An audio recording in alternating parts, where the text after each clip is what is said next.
Hey everybody, welcome to Obscurities and Miniatures. It's time once more for our weekly painting progress. And I'll be honest, this week was not the most progressive of weeks. I had to get all of my work-related stuff ready for distance learning, which has been an adventure in and of itself. We had Easter going on, or not going on, depending upon how you want to look at it. We have a multitude of birthdays in my family, and I wasn't feeling the greatest as well. So despite all that, I did manage to get a couple of things done, and we'll start off with our Artisan Guild Barbarian lady here. Now, I totally botched that eye, and I'm just going to leave it and call it a day with her. It's good enough. I really like these models, I gotta say. And I was not surprised at all to find out that Artisan Guild actually had worked with Raging Heroes. You can definitely see some of the style come out in both brands' sculpts. So I was not surprised to find that out. And we got a couple other Artisan Guild models finished. And if you're curious, this is printed at regular 100% height. I know I showed these models off before, but if you wanted to have them with GW models, they fit in great. If you wanted to have them as proxy Untamed Beast models or something like that, I think they'd work pretty well. Got one of their modular warriors done. I don't know if this is the base that she's supposed to be on, but that's the one she is going to get glued to. I used like 3 different greens, and it just looks totally solid here. But yeah, I tried. I did try to actually get some shading done on her, and she's a lot bigger, and she should be because she's an orc. Or half orc, or whatever you want to do. I will leave that up to you. Let's see what other ones. I got the Amazonian Queen finished up. I thought she came out pretty good. Again, really straightforward, fun, simple. And by simple, I mean easy to deal with and work with. I don't think there was any gluing involved other than just sticking her on the base. I mean, everything was just, I'm assuming somebody, whoever got this printed for me, just had everything all, you know, sliced and mixed together well, but the model came out great. She does have a painted face. I do believe those are supposed to be scars on her leg and not just a horrible botched job of crappy printing. So I went with a real simple, basic color. And to complement our Amazon leader, we went ahead and got our orc Priestess, Shaman, whatever you want to say. I still don't like her face. And again, this is frustrating looking at this through the camera because there is some depth to those greens, but it looks like a solid green, incredible Hulk, She-Hulk looking color, and I'm just a bit saddened about that. Otherwise, I do like the sculpt, and trying to get her actually to fit on the base was a challenge in and of itself, but we did manage to actually get her to fit, so she's a lot bigger than the other ones, too. Moving on, let's see what else we got here. We got the Shield Wolf Sorceress I mentioned that I got finished the week before. We did some nice cheating with that contrast yellow there to just wrap up the flames. It works well enough, and they scale pretty well together, actually. Might use her with a bunch of Amazons. Figure I've got all the time right now, might as well get back to playing Frostgrave and start a new campaign. Okay, here's something totally random. Oh, gosh. Okay, I know it's Dark Age. I know it's part of the Skarrd. And I totally just blanked on what they're called with their cybernetic parts. And they're like mute sword master dudes. And he has been sitting in front of me for months now. What did I just say? It starts with a G. God dang it. I totally blanked. Dang. And I've got the books upstairs, too. It's okay, I'll put it in the comments and I'll pretend I know what I'm talking about. But he is a big model. He's on a 50mm base. This is the 2nd edition version. The 1st edition ones are metal. They're just as big. They've got the swords kind of resting over their shoulders.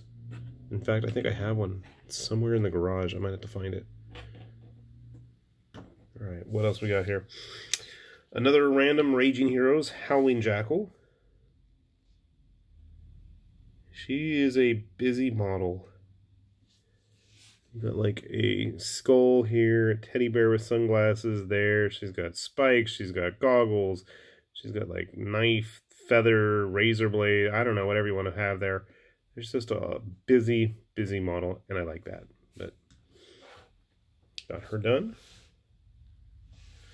Let's see what else. And then we have a lot of smaller stuff. We have another Shield Wolf Goblin, and I made it look like he's got a little face on his shield. I like these guys. I'm still pretty terrible about painting feathers, something I'm going to have to work on. My son gave me a big fat book of Japanese birds and close-ups of the feathers, but it's really hardcore. Maybe I'll actually use it, I don't know. A couple of the random little dudes.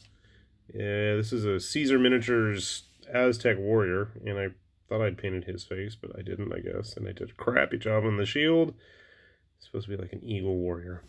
I love their crazy... I don't know how to paint it. And somewhere I have one of those Osprey Aztec books, too. This little dude, who's totally out of focus at the moment, is a... Come on, dude. There we go. Some kind of a Coruscant Midtech sci-fi warrior. I don't know. I think he's supposed to be like one of the Weyland-Yutani commandos, or based on that. I think my brother told me that. I don't know. I painted him up like a SWAT guy. I don't know why, but I did. As the assemblage gets bigger and bigger here. Okay, another random weird guy. A Valor, I think they were called Leonians. And I struggled to figure out how to paint him exactly, and then I started researching, because I didn't want to do Zulus. Zulus are too easy, so I started looking at Masai, or however you pronounce it, shield patterns, and figured I'm going to go with those. And he doesn't have a red loincloth, but his buddies will when I get around to painting him. He was kind of the test subject. I've heard people complain about the size of Valor, saying they're too big, but, I mean, unless Coruscants are also really big, they look okay together. I mean, even with the 1/72nd guy, I mean, I think if you don't mind fudging the scales a bit, it works out pretty well. So, yeah. Oh, duh. Okay. I'm like, that's it? No, that's actually not it. So I went ahead and finally got around to painting up some of my Lost Kingdoms models. Now, this is their answer to a cold one. And just to give you a good sense of size here, right? Honestly, I think if you like Dark Elf cold ones, I mean, this is kind of along the same lines. I do like his little feathers here. These things were the biggest pain to try to clean. I did clean the whole unit, and he was kind of my test subject, and they're just very detailed, very busy, very complex models, but I think overall it was worth it in the end. And yes, he does have a rider. I didn't really bother to do much detailing. In fact, I tried to keep it really simple on purpose, just so that way I can actually get the unit done. But his rider should be finished next week, and I just wanted to get him finished and out of the way, because I knew I would scratch him and get it all banged up in the process. And in addition to those, as we zoom it out even further, we got this big sun god, or whatever it is called, from... Whoa, there's my hand and my big pile of stuff that's cluttered on the table here. Anyway, this guy was from Impact Miniatures. Originally it was with Trollforged, I believe, in resin, and this was a resin model too. And the issue I have with this is he's very flat, and he's at a crazy angle, which made him absolutely lopsided. So I had to cheat and weigh him down, because otherwise he just wanted to flop over constantly. And I mean, I tried to get him about centered in the base. It just didn't work out well. But he is painted at least, and he's got some company. We painted up another one of the Lost Kingdom Croc style models. I don't remember what they were called exactly, but they had a very complicated koala-like name. And I really dig this guy. They're a little bit darker than I wanted them to be. I might go back and do some more highlights on it, but just for a good size indication. A Golab? Is that what it was called? I say Golimar, but I know that's not right. Golab sounds right. But yeah, they're big models. I believe he is on a 50mm base. Yes. whereas our sun god friend over here is on a 60. But then my favorite of the bunch is right here. I finally got Tlaloc the Osprey done. And I'm somewhat satisfied with the results. I feel like I could have done a lot better. But he's been on my desk, I think, since I originally put the video of him up, which was probably back in the summertime in like July or August. He sat there that long. And I think his headdress has gone through about 3 different iterations of colors. And I figured I kind of like that, with the yellow and the black tips. And it's not coming out well, but there are a couple of highlights on all of his spikes and bumps and scutes and all that stuff. We did manage to get the flowers on his base prior to gluing him down. He's on a 60mm base, and he's not even fully upright in this picture here. Or on the model, I should say.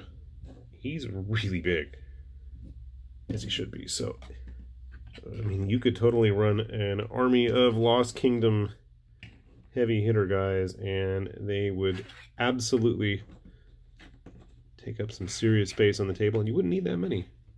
And his T-Rex looking friend here is quite the nice companion. So that is what we got done this week.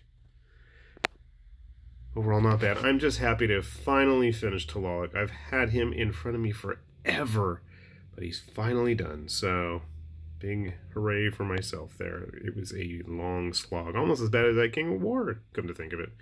Anyway, hopefully we'll have some more stuff to show next week. Next week's going to be crazy. I have about 3 birthdays that I got to deal with all in a row, but outside of that and having to actually do my job and teach something online, we'll see how that goes. Knock on wood. Hopefully everybody out there is doing well and you're all staying safe, staying healthy, and staying indoors painting models, right? We're going to have the most fabulous painted armies when we're all given the all clear. So hopefully you're all going to be doing the same. With that said, this is High Lord Tamberlane with Obscurities and Miniatures. Say thanks for watching, and we'll see you back here soon. Bye-bye.